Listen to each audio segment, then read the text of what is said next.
पिछले एपिसोड में आउट यान का सामना करने के लिए सियाओ गई थी, लेकिन वो भी उसका सामना ज्यादा टाइम के लिए कुछ नहीं कर पाई थी और आखिरकार आउट यान ने उसे भी बहुत बुरे तरीके से सहारा दिया था। जिसके बाद हम देखते हैं कि रेफरी आउट यान को इसका विनर अनाउंस कर देता है और अब इसीलिए स्नो डिमन सेक्टर के पास में भी 2 पॉइंट हो गए थे। लेकिन वही हम देखते हैं कि आउट यान अभी भी अगले मैच के लिए रेडी होता है और कहता है कि अब मेरे साथ में खेलने के लिए कौन आएगा। तब इससे देख वांगसू इस बात से काफी हैरान होती है और कहती है कि स्नो डिमन सेक्टर के साथ में डील कर पाना इतना आसान बात नहीं है और ऐसा लगता है कि बॉडी मार्स सोल के नए जनरेशन में यही सबसे पावरफुल है। तब इसकी ऐसी बात सुनकर टीचर जावा भी कहती है कि हाँ, आउट यान सच में बहुत ज्यादा पावरफुल है। मगर वही हम देखते हैं कि होली डिमन सेक्टर को इसके बारे में कोई चिंता नहीं होती और कहते हैं कि इन दोनों टीम में से जो कोई भी जीतेगा वही सेमीफाइनल में हमारा ओपोनेंट होगा। वहीं उधर हम देखते हैं कि काइतो को सियाओ के बारे में चिंता होती है, इसीलिए वो इसे कहता है कि तुमने बहुत ही शानदार तरीके से प्ले किया और अब मैं चाहता हूँ कि तुम यहाँ पर अच्छे से आराम करो। मगर वहीं उधर हम देखते हैं कि वैनार को आउट यान के बारे में चिंता होने लगी थी, क्योंकि उसे पता है कि यूहाओ के यान किंग आयरन के वजह से उसकी मेरिडियन डैमेज हो गई है, जिसके वजह से उसकी सोल पावर बहुत ज्यादा कंज्यूम होगी। मगर तभी इसी वक्त हम देखते हैं कि तेंगा बेई के सामने आती है, जिसे देख बेई अपने इमोशन पर कंट्रोल नहीं कर पाता। लेकिन तभी यूहाओ इसके लिए बेई को समझाने लगता है और कहता है कि अभी आपको इसके बारे में कुछ भी करने की जरूरत नहीं है, क्योंकि तेंगा अगर होली स्पिरिट सेक्ट में है तो फिर हम उसे किसी तरह से रेस्क्यू जरूर करेंगे। इसके बाद यूहाओ से कहता है कि अभी आपको इसके बारे में परेशान होने की जरूरत नहीं है और सबसे पहले हमें अपने आने वाले मैच के ऊपर फोकस करना चाहिए। जिसके बाद हम देखते हैं कि वे भी इसकी बात मानने के लिए रेडी हो गया था और वो सेंसी को आउट यान के साथ में फाइट करने के लिए भेजता है। जिसके बाद सेंसी भी इसकी बात मानकर यहाँ से जाने लगता है। मगर तभी हम देखते हैं कि ननान को इसके बारे में चिंता होने लगी थी, इसीलिए वो इसे रोकती है। जिसके बाद हम देखते हैं कि सेंसी भी इस बात से काफी हैरान हो गया था और वहीं उधर बाकी लोग भी इन दोनों को देखने लगते हैं। तभी ननान सेंसी से कहती है कि तुम वापस जरूर आना। जिसके बारे में सुनते ही सेंसी भी इस बात से काफी हैरान हो जाता है और फिर वो ननान से कहता है कि तुम इसके बारे में कोई चिंता ना करो। इसके बाद हम देखते हैं कि वो आउट यान के साथ में फाइट करने के लिए रेडी हो गया था और उसे कहता है कि तुम तो एक बहुत ही खतरनाक ओपोनेंट हो, लेकिन अब मैं तुम्हें अपने इंपॉर्टेंट लोगों के साथ में फाइट नहीं करने दूंगा और अब इसीलिए तुम भी मेरा सामना करने के लिए रेडी हो जाओ। मगर वहीं उदाहरण देखते हैं कि आउट यान को इसके बारे में कोई चिंता नहीं होती और वो तुरंत इसके ऊपर अटैक करने के लिए आ गया था। जिसके बाद हम देखते हैं कि सेंसी भी इससे शानदार टक्कर देने के लिए रेडी होता है, इसीलिए उसने इसके अटैक को बहुत ही आसानी से रोक लिया था और फिर वो अपने स्वाइमिंग पावर का यूज करके इसके ऊपर अटैक करने के लिए चला जाता है। लेकिन वही उदाहरण देखते हैं कि आउट यान ने इसके अटैक को बहुत ही आसानी से रोक लिया था, जिसके वजह से सेंसी इसमें इसका कुछ भी नहीं कर पाता और इसी के तुरंत बाद वो सेंसी के ऊपर भी अटैक करने के लिए आ गया था। जिसके बाद हम देखते हैं कि सेंसी इसके सामने कुछ भी नहीं कर पाता और इसीलिए आउट यान इसके ऊपर भारी पड़ने लगता है। लेकिन फिर भी सेंसी इतना आसानी से इसके सामने हार मानने वाला नहीं होता, इसीलिए वो इसके अटैक से अपने आप को बचाने के लिए कोशिश करता है। लेकिन इसके बाद भी हम देखते हैं कि वो आउट यान के पावर के सामने कुछ भी नहीं कर पाता। जिसके बाद आउट यान अपने पावर का यूज करके लगातार इसके ऊपर अटैक करने लगता है और इस तरह से वो इसे अटैक करने के लिए कोई भी चांस नहीं देता। जिसके बाद सेंसी अपने स्वाइमिंग रिप्लेसमेंट वाले पावर का यूज करने के लिए कोशिश करता है, क्योंकि उसे लगता है कि वो इसका यूज करके अपने आप को बचा लेगा। लेकिन हम देखते हैं कि आउट यान के पावर के सामने उसकी ये चालाकी बिल्कुल भी काम नहीं करती, क्योंकि आउट यान ने अपने पावर का यूज करके अभी भी इसके ऊपर अटैक कर दिया था। लेकिन इसके बाद भी हम देखते हैं कि सेंसी इतना आसानी से हार मानने वाला नहीं होता और वो फिर से अपने स्वाइमिंग वाले पावर का यूज करना शुरू कर देता है। तब इसे देख यूहाओ कहता है ऐसा लगता है कि सीनियर सेंसी थोड़े से पीछे आ गए, लेकिन ये तो असल में उनकी डिस्क्लोजर है, क्योंकि उन्होंने अपने स्वाइमिंग पावर का यूज करके ओवरलैपिंग डिफेंस को क्रिएट कर दिया है। लेकिन वहीं हम देखते हैं कि आउट यान को इसके बारे में कोई ज्यादा चिंता नहीं होती, इसीलिए वो अपने पावर का यूज करके इसे तोड़ने के लिए जाता है। लेकिन हम देखते हैं कि वो इसे इतना आसानी से नहीं तोड़ पाता। लेकिन वहीं हम देखते हैं कि आउट यान इतना आसानी से मानने वाला नहीं होता, इसीलिए वो अपने पावर का यूज करके लगातार इसके ऊपर अटैक करने लगता है, जिसके वजह से सेंसी की ये पावर इसके सामने ज्यादा टाइम के लिए नहीं टिक पाती और हम देखते हैं कि आउट यान आखिरकार इसे तोड़ने में कामयाब हो जाता है। मगर तभी हम देखते हैं कि सेंसी ने भी अपने पावर का यूज करके इसके ऊपर अटैक कर दिया था, जहां पर कि आउट यान इस पर इसके सामने कुछ भी नहीं कर पाता। इसके बाद हम देखते हैं कि सेंसी फिर से इसके ऊपर अटैक करने के लिए आता है, लेकिन तभी आउट यान भी अपने किक का यूज करके इसके ऊपर अटैक कर देता है। मगर फिर भी हम देखते हैं कि सेंसी रुकने वाला नहीं होता और वो अपने पावर का यूज करके इसके ऊपर अटैक कर ही देता है। लेकिन इसी के साथ हम देखते हैं कि सेंसी इसमें इंजर्ड भी हो गया था और फिर वो आउट यान से पूछता है कि मेरे साथ में फाइट करके तुम्हें कैसा लगा। जिसके बाद हम देखते हैं कि आउट यान भी इसके पावर से काफी इंप्रेस होता है। मगर वही उदाहरण देखते हैं कि सेंसी अभी भी इसके सामने हार मानने वाला नहीं होता और इसीलिए वो इसके साथ में फिर से फाइट करने के लिए रेडी हो जाता है। जिस पर आउट यान उससे कहता है कि तुम टैंक सेक्टर वाले तो सच में इतना आसानी से हार नहीं मानोगे और इसीलिए ऐसा लगता है कि मुझे अपना असली पावर का यूज करना ही होगा। अब इतनी बात कहने के बाद आउट यान अपने पावर का यूज करने के लिए रेडी हो जाता है और अब इस तरह से इसके साथ में फाइट करने के लिए रेडी हो गया था। मगर वहीं हम देखते हैं कि सेंसी को अभी भी इसके बारे में कोई चिंता नहीं होती और कहता है कि आखिरकार मैंने तुम्हें सोल स्किल को यूज करने के लिए मजबूर कर दिया। लेकिन तभी हम देखते हैं कि आउट यानी से संभलने के लिए भी कोई मौका नहीं देता, क्योंकि वो तुरंत अपने पावर का यूज करके इसके ऊपर अटैक करने के लिए आ गया था, जिसके वजह से सेंसी इसके इस अटैक को रोकने के लिए कुछ भी नहीं कर पाता। लेकिन फिर भी हम देखते हैं कि सेंसी इतना आसानी से इसके सामने हार मानने वाला नहीं होता, इसीलिए वो इसके अटैक से बचने के लिए कोशिश करता है। मगर तभी हम देखते हैं कि आउटियन ने लगातार अपने पावर का यूज करके इसके ऊपर अटैक करना शुरू कर दिया था, जिसके वजह से सेंसी इस बार इसके सामने कुछ भी नहीं कर पाता और हम देखते हैं कि आउटियन ने इस तरह से इसे इंजर्ड कर दिया था। मगर वहीं उधर हम देखते हैं कि आउटियन अब रुकने वाला नहीं होता, इसीलिए वो फिर से अपने पावर का यूज करना शुरू कर देता है और हम देखते हैं कि वो इस तरह से इसके ऊपर अटैक करना शुरू कर देता है। तब इसे देख सेंसी भी अपने पावर का यूज करके इसे रोकने के लिए कोशिश करता है, लेकिन फिर भी हम देखते हैं कि वो इसके सामने कुछ भी नहीं कर पाता। तब इसे देख यूहाओ कहने लगता है कि आउटियन ने तो अपने बॉडी मार्शल आर्ट का यूज करके बॉडी को ही वेपन में बदल दिया और उसने इसके पहले इस तरह से फाइट कभी नहीं किया था। लेकिन वही हम देखते हैं कि सेंसी अभी भी इतना आसानी से इसके सामने हार मानने वाला नहीं होता, इसीलिए वो फिर से अपने पावर का यूज करके इसके अटैक को रोकने के लिए कोशिश करता है, लेकिन वो इस बार भी इसके सामने कुछ नहीं कर पाता। इसके बाद हम देखते हैं कि वो उड़ते हुए काफी दूर जाकर गिरता है, जिसे देख बाकी लोग भी काफी डर गए थे। लेकिन इसके बाद भी हम देखते हैं कि सेंसी फिर से आउटियन का सामना करने के लिए खड़ा हो गया था और उससे कहता है कि क्या तुम्हारे पास में केवल यही ताकत है। जिसके बाद हम देखते हैं कि आउटियन भी इसके ऐसे विल पावर से काफी इंप्रेस हो गया था और कहता है कि सेंसी सच में तुम एक मैन हो और अब इसीलिए चलो मैं तुम्हें अपना असली ट्रिक दिखाता हूँ। इसके बाद हम देखते हैं कि उसने अपना स्वॉर्ड को रेडी कर लिया था और इसका यूज करके सेंसी पर अटैक करने के लिए चला जाता है, जिसे देखते ही बाकी लोग भी इस बात से काफी डर गए थे और सबको ऐसा लग रहा था कि वो इसके सामने कुछ भी नहीं कर पाएगा। लेकिन वही उधर हम देखते हैं कि सेंसी को इसमें ज्यादा कुछ नहीं हुआ था, क्योंकि उसने आउटियन के स्वॉर्ड को अपने हाथ से रोक लिया था। जिसके बाद हम देखते हैं कि आउटियन भी अपने हाथ को छुड़ाने के लिए कुछ नहीं कर पाता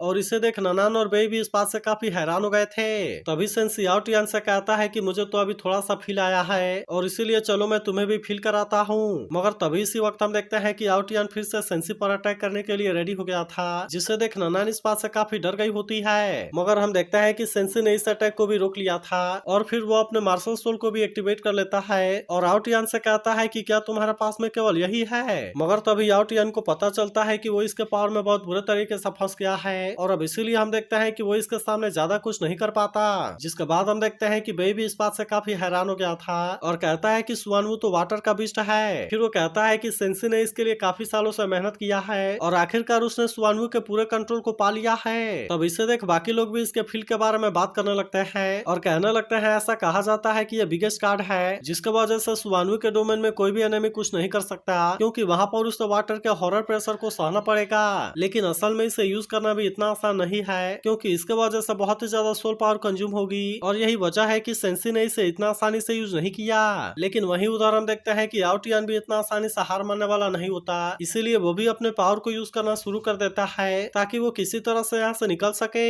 लेकिन वही उदाहरण देखते हैं कि सेंसी भी अभी से इतना आसानी से छोड़ने वाला नहीं होता, इसीलिए वो अपने और ज्यादा पावर का यूज करना शुरू कर देता है। इसीलिए वो अपने और ज्यादा पावर का यूज करने लगता है और आउटियन से कहता है कि अब तुम इसमें से इतना आसानी से नहीं निकल सकते। इसके बाद वो आउटियन को कोई भी चांस देने वाला नहीं होता और इसीलिए वो अपने सुआनू बीस्ट का यूज करके इसके ऊपर अटैक करने के लिए चला गया था। मगर फिर भी हम देखते हैं कि आउटियन ने अपने पावर का यूज करके इसे रोक दिया था, जिसका वजह से सेंसी इसमें इसका कुछ भी नहीं कर पाता। फिर आउटियन सेंसी से कहने लगता है कि चाहे तुम्हारा डिफेंस कितना भी पावरफुल क्यों ना हो, लेकिन उसके बाद भी तुम मुझे रोकने के लिए कुछ भी नहीं कर सकते। लेकिन वही उधर हम देखते हैं कि वेइनार को भी आउटियन के बारे में चिंता होने लगती है, इसीलिए वो उससे कहती है कि तुम ऐसा करने की कोशिश ना करो, क्योंकि यान किंग आयरन की वजह से तुम्हारे मेरिडियन डैमेज हो जाएंगे। लेकिन इसके बाद भी हम देखते हैं कि आउटियन इसकी कोई बात नहीं सुनता और वो अपने पावर का यूज करके सेंसी के ऊपर अटैक करने के लिए चला गया था। मगर वहीं हम देखते हैं कि सेंसी भी अब पीछे हटने वाला नहीं होता, इसीलिए वो भी अपने पावर का यूज करके इसे रोकने के लिए चला जाता है। जिसके बाद हम देखते हैं कि इन दोनों के बीच में बहुत ही शानदार टक्कर होती है और इसके वजह से इनके बीच में ऐसा टक्कर होता है कि आउटियन सीधे बैरियर को तोड़ते हुए बाहर चला गया था। जिसके बाद हम देखते हैं कि आउटियन के सभी साथी भी इस बात से काफी परेशान हो गए थे और कहते हैं कि इस बार तो यहाँ का प्रोटेक्टिव बैरियर भी टूट गया। वहीं हम देखते हैं कि ननान और उसके साथियों को सेंसी के बारे में काफी चिंता होती है और इसीलिए वे भी उसके पास में जाने के लिए रेडी हो गए थे। लेकिन वहीं उधर हम देखते हैं कि आउटियन इसमें बेहोश हो गया था, इसीलिए उसके साथियों को इसके बारे में चिंता होने लगती है और फिर हम देखते हैं कि वे दौड़ते हुए इसके पास में आने लगे थे। मगर तभी रेफरी कहता है कि सेंसी बाउंड्री से बाहर है और इसीलिए इसका भी विनर आउटियान है। जिसके बाद हम देखते हैं कि सेंसी भी इसके बारे में सुनकर हैरान हो गया था और कहता है क्या सच में मैं बाउंड्री से बाहर आ गया। लेकिन वहीं हम देखते हैं कि स्नो डीमन सेक्टर की टीम इसमें जीत गई थी और अब इसीलिए उनके पास में 3 पॉइंट हो गए थे। वहीं हम देखते हैं कि सेंसी का साथी उसे ले जाकर बैठाते हैं, जहां सेंसी कहता है कि आखिरकार मुझे इसके बारे में पता था और मैंने स्वानिंग पावर का यूज करके रेफरी के पोजीशन को अपने पोजीशन के साथ में चेंज कर दिया था। अब इसी वजह से हम देखते हैं कि वो अपने ऊपर काफी शर्मिंदा होता है और फिर सभी से इसके लिए सॉरी भी कहता है। तभी इसी समय ननान इसके पास आकर बैठ जाती है, जिसे देखते ही सेंसी अपने सारे इंजरी के बारे में भूल गया था और फिर वो ननान से पूछता है कि तुमने क्या कहा, जिस पर ननान कहती है कि मैंने तो तुमसे कुछ नहीं कहा। फिर वो इससे कहती है कि ये बैटल सच में बहुत ही शानदार था और इसी के साथ वो अपने इंजरी को हील करने के लिए कुछ देती है। जिसके बाद हम देखते हैं कि सेंसी को इसके ऊपर बिल्कुल भी यकीन नहीं हो रहा था और कहता है कि ननान कहीं ये कोई सपना तो नहीं है। लेकिन तभी बेई इसके सिर पर मारते हुए कहता है कि क्या तुम हमारे बारे में भूल गए, क्योंकि टैंक सेक्टर का हर कोई जरूरी है और इसीलिए हम कम बैक जरूर करेंगे। अब इसीलिए बेई उससे कहता है कि तुम केवल एक आदमी के बारे में ना सोचो। तब इसके ऐसी बात सुनकर सेंसी कहता है कि हाँ मुझे इसके बारे में पता है, लेकिन अब तो हमारे पास में केवल 2 पॉइंट और उनके पास में 3 पॉइंट हो गए हैं और अब इसीलिए हम इसके बारे में क्या करने वाले हैं। तब इस पर युहाव कहता है कि आउटियन की कंडीशन काफी खराब हो गई है और अब इसीलिए मुझे ऐसा लगता है कि वो पर्सनल कंपटीशन में पार्टिसिपेट नहीं करेगा। मगर तभी हम देखते हैं कि वेइनार ने पर्सनल मैच से गिव अप करने के लिए डिसाइड कर लिया था, इसीलिए वो रेफरी से कहती है कि हम इसके लिए गिव अप कर रहे हैं और सीधे टीम बैटल में एंटर करना चाहते हैं। जिसके बाद हम देखते हैं कि रेफरी ने भी इसके लिए परमिशन दे दिया था और अब इसीलिए टैंक सेट के पास में 7 पॉइंट हो जाते हैं। जिसके बाद वेइनार और यू हाउस सोचने लगता है कि सेमीफाइनल में वही एंटर करेगा जो कि टीम बैटल में जीतेगा। वहीं अब हम देखते हैं कि रेफरी भी इसके बारे में कोई देरी नहीं करता, इसीलिए वो इनसे कहता है कि दोनों टीम बैटल के लिए रेडी हो जाओ। वहीं बेई सेंसी से कहता है कि तुम हमारे टैक्टिक के कोर हो, इसीलिए मैं चाहता हूँ कि तुम जल्दी से अपने सोल पावर को रिकवर करो और इसमें हम भी तुम्हें कवर करने के लिए अपना बेस्ट देंगे। और कहता है कि तुम्हें इसके बारे में चिंता करने की कोई जरूरत नहीं है, क्योंकि किसी भी चीज से कोई फर्क नहीं पड़ता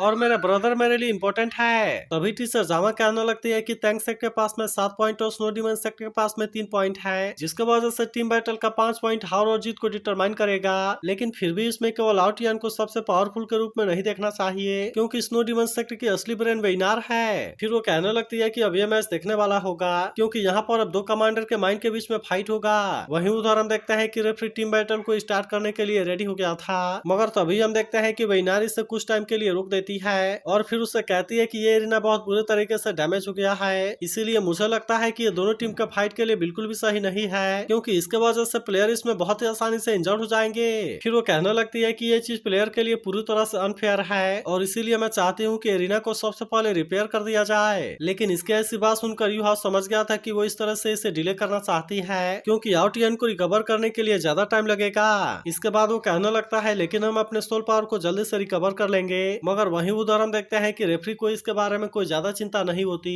और वो कहता है मुझे भी पता है कि एरिना बहुत बुरे तरीके से डैमेज है, लेकिन फिर भी इसके लिए कंपटीशन के रूल को चैलेंज नहीं किया जा सकता। मगर इसके बाद भी अगर गेम के फेयरनेस के बारे में चिंता है तो फिर चलो मैं एरिना को सही कर देता हूँ। इसके बाद हम देखते हैं कि रेफरी अपने किसी पावर का यूज करने के लिए रेडी हो गया था, जिसके वजह से एरिना को रिपेयर होने में ज्यादा टाइम नहीं लगता और फिर हम देखते हैं कि वो इसे बहुत ही आसानी से रिपेयर कर देता है। जिसके बाद हम देखते हैं कि वेइनार भी इस बात से परेशान हो जाती है और कहती है कि ये तो बहुत ही जल्दी फिक्स हो गया। लेकिन वहीं उधर हम देखते हैं कि टियान इस बात पर मुस्कुरा रहा था, जबकि वहीं उधर हम देखते हैं कि युहा भी इस बात से काफी हैरान हो गया था और फिर कहता है कि ये कोई लार्ज स्केल वाला सोल गाइड डिवाइस होगा। मगर तभी इसी वक्त हम देखते हैं कि वेइनार बेई के पास आती है और उससे कहती है कि मैं तुम्हारे साथ में कुछ नेगोशिएशन करना चाहती हूँ। जिसके बाद हम देखते हैं कि बेई भी इसके लिए मान गया था और फिर वेइनार से कहता है कि तुम इसके बारे में बोल सकती हो। जिसके बाद वेइनार कहती है कि बड़े दुख की बात है कि हम इस तरह से गेम में मिले, लेकिन फिर भी हमारी तुमसे कोई पर्सनली दुश्मनी नहीं है, इसीलिए मैं चाहती हूँ कि दोनों तरफ के प्लेयर इसमें अच्छे से फाइट करेंगे और मैं चाहती हूँ कि इसमें कोई भी किसी को जान से मारने के लिए कोशिश ना करे। जिसके बाद हम देखते हैं कि बेई तुरंत इसकी बात मानने के लिए रेडी हो गया था और उससे कहता है कि तुम्हें इसके बारे में चिंता करने की कोई जरूरत नहीं है, क्योंकि वैसे भी हमेशा हम ओपोनेंट को अपने गेम के रूप में देखते हैं और इसीलिए हमने कभी भी किसी को मारने के लिए कोशिश नहीं किया। मगर तभी इसी वक्त हम देखते हैं कि रेफरी यहाँ पर आ गया था और कहता है कि गेम के बीच में बात करना मना है और इसीलिए मैं चाहता हूँ कि बिना किसी देरी के गेम को स्टार्ट किया जाए। जिसके बाद हम देखते हैं कि वे भी इसकी बात मानने के लिए रेडी हो जाते हैं, लेकिन तभी वो सोचने लगता है कि टियान इस गेम को फेयर तरीके से क्यों नहीं खेलना चाहता। और फिर फ्लैशबैक में हम देखते हैं कि टियान ने इसे मिलने के लिए बुलाया था, जहाँ पर टियान ने उसे कहा था कि टैंक सेक्टर की टीम असल में पिछले कंपटीशन के श्रेय के एकेडमी की लाइनअप टीम है, इसीलिए ऐसा कहा जा सकता है कि श्रेक एकेडमी और टैंक्स एक्ट एक ही में है। इसीलिए मैं अब तुमसे इसके बारे में जानना चाहता हूँ, और क्या तुम्हें समझ आया कि मैंने यहाँ पर तुम्हें क्यों बुलाया है? तब इस पर रेफरी कहता है कि श्रेक एकेडमी पिछले 10,000 सालों से कंपटीशन को जीतते आ रहा है, लेकिन इस बार का कंपटीशन तो हमारे सनमून एम्पायर में हो रहा है, और इसीलिए आप इस मौके को बिल्कुल भी मिस नहीं करना चाहते। फिर वो कहता है कि आप इसमें श्रेक को बिल्कुल भी नहीं जीतने देना चाहते, और वैसे भी एक तरह से टैंक्स एक्ट भी उनका ही है, जिसके वजह से हम इसमें टैंक्स एक्ट को भी नहीं जीतने दे सकते। तब इस पर टियानन कहने लगता है कि टैंक्स एक्ट का राइज होना हमारे सनमून एम्पायर के लिए थ्रेट है, लेकिन हम असल में इसे श्रेक एकेडमी के साथ में लेकर कैलकुलेट करेंगे, जिसके वजह से मैं इनमें से किसी को भी जीतते हुए नहीं देख सकता, इसीलिए हमें इसके बारे में जरूर कुछ करना होगा। जिसके बाद हम देखते हैं कि रेफरी भी आखिरकार इसकी बात मानने के लिए रेडी हो गया था, और कहता है कि हमें दोनों को इसमें हराना है और इंजर करना है। तभी हम देखते हैं कि होली स्पिरिट सेक्ट वालों को इसके बारे में चिंता होने लगती है, और कहता है कि टैंक्स एक्ट ने आउटियन को पूरी तरह से खत्म नहीं किया, और वहीं वेनार ने भी अभी कोई शॉट नहीं लिया, लेकिन मुझे ऐसा लगता है कि टैंक्स एक्ट अपने सिचुएशन के बारे में कुछ भी नहीं जानते। वहीं उधर हम देखते हैं कि वेनार भी टीम बैटल के लिए रेडी हो गई होती है, जहां वो अपनी टीम से कहती है कि मैं तुम्हें विक्ट्री के लिए लीड करूंगी, और फिर वो आउटियन से कहती है कि तुम्हें अब उनको अपने सबसे खतरनाक रूप को दिखाना होगा। जिसके बाद हम देखते हैं कि आउटियन भी इसकी बात मानने के लिए रेडी हो गया था, मगर वहीं अब हम देखते हैं कि रेफरी इसके बारे में कोई देरी नहीं करना चाहता था, इसीलिए वो इनके टीम बैटल को स्टार्ट करने के लिए रेडी हो जाता है, और फिर हम देखते हैं कि वो इनको एरिना में आने के लिए कहता है। तभी युहाव कहने लगता है कि जियांग डैंग का हैंड बहुत ही पावरफुल है, जिसके वजह से ऐसा लगता है कि उसका बॉडी मास्टर सोल भी उसका हैंड होगा। इसके बाद वो कहता है कि चेन्यू स्ट्रॉन्ग है, लेकिन वो थोड़ा सा हम्ब पैक है, इसीलिए टीम बैटल में हमें उसके ऊपर ध्यान रखना होगा। मगर इसी के साथ हम देखते हैं कि उसे वेनार के बारे में ज्यादा कुछ पता नहीं होता,